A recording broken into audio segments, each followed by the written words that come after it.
I come from the country of Tanzania, the capital city of Dar es Salaam. And we have lots of tribes there. The tribe that I belong to, 99% of the people are Islamic. As a Muslim, I felt that we're like a chosen people, very unique, a chosen people.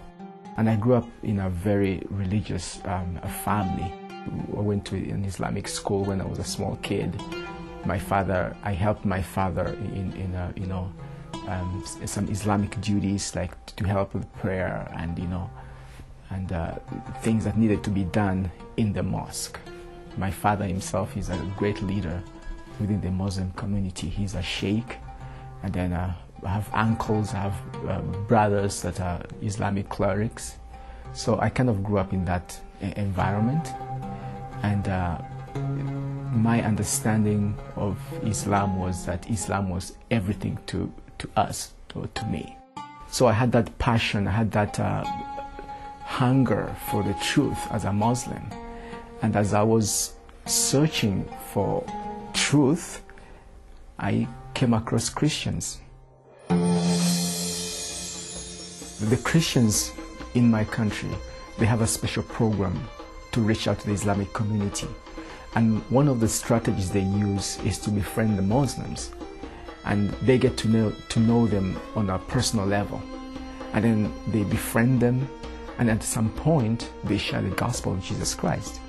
So this Christian friend wanted to know something about my religion. And he actually came to the mosque with me on a Friday afternoon. And I invited him to the mosque, and we said the prayer together. Even though I wasn't sure why he was interested, but he came to our mosque and he listened to my father, give a speech that particular evening. And then after that, nothing happened. Our friendship continued for a long time. And after a couple months, he invited me to church. He said, "Would you like to come and join us?" And based on our friendship and my curiosity about other religions and my passion to know the truth, I accepted. I said, "Sure, I will come." But deep inside my heart, I knew that I was just doing that because I wanted to know what's going on, but I wasn't going to change my religion. So we went to church, and it was a different experience for me because I've never been to church before. The message of the preacher that day was about God's covenant. And he said that, the God of the Bible is a God of covenants. He makes covenant with his people. You read throughout the Old Testament, the New Testament, he has made all kinds of covenants. And then this is interesting because he gave this example, and he said, for instance, you go to your neighbor's friend, your neighbor's house, and you decide to work for him. You sweep his house, you mop his floor, or you do anything good. Your neighbor will be very happy if you do something like that. But at the end of the day, if you ask him to pay you money for what you have done, he or she has the right to say no or yes based on the covenant. If there was no covenant that was made, they can say no. So in other words, your works are in vain. So he kind of related that to how important covenants are with God. And without that covenant, it doesn't matter what you do in life. You'll be the best person, help the poor, but at the end of the day, God is going to reject you. And in the last days, he has made a covenant for all humans through the person of Jesus Christ. What struck me most is that I heard God explained in a way I've never heard before in my life.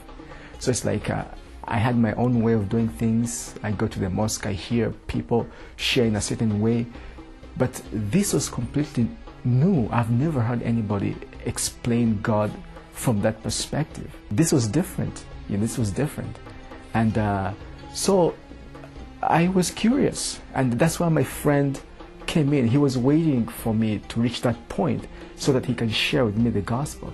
So he bought me a Bible, and we began to read the scriptures, from book to book, but most of the time we were arguing, exchanging ideas, and he would invite me to church. I'll go to church with him, but I didn't want my people to know, because, I didn't want anybody to find out. So after church, my friend would ask me and say, okay, what didn't you understand in church? And then I'll explain to him, I didn't understand this point. And then we'll engage ourselves in a lengthy discussion. And then it reached a point where, after 10 months, I slowly began to understand the mission of Jesus. Why Jesus and not any other person, And I can say that it was the work of the Spirit, because I didn't know everything, but that understanding of the mission of Jesus Christ began to sink in me, and I knew that I needed to know more about the Messiah. What helped me is that hunger for God was so strong in me as a Muslim in general, because I wanted to be a Muslim cleric. That was my goal. So after Christ was introduced to me, I knew that, if life was to be meaningful, I have to believe in this Messiah, based on what my friends explained to me and based on what I read from the scriptures and the discussion that we had together, So I knew that if life was to have meaning, I needed to know this Messiah. And it just happened that it reached a point where I could not resist God anymore. I knew that it's Jesus that I needed. I went to his church again. And after the service, the preacher made an invitation. I raised up my hand, and they prayed for me. And I gave my life to Jesus Christ. That decision changed my life in a sense that I used to make such a big deal out of religion.